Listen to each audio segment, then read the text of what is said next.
इस वक्त एक सोसाइटी अल रहमान गार्डन फ़ेज़ 2 लाहौर में मौजूद हूँ।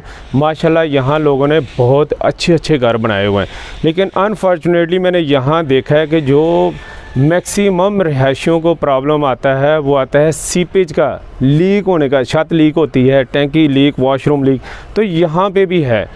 तो ये साइट है, बना रहे हैं जनाब Al Hadi construction and consultant company, मायनाज कंपनी है, शाहदरा में इन लोगों का ऑफिस है।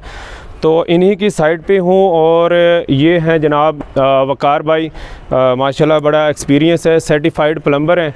तो इनसे मैंने मालूमात ली और ये जानने की कोशिश की कि इतनी मेहनत और इतना अच्छा घर बना हुआ है फिर भी ये सीपेज आ गई, आखिर इसकी वजह क्या है।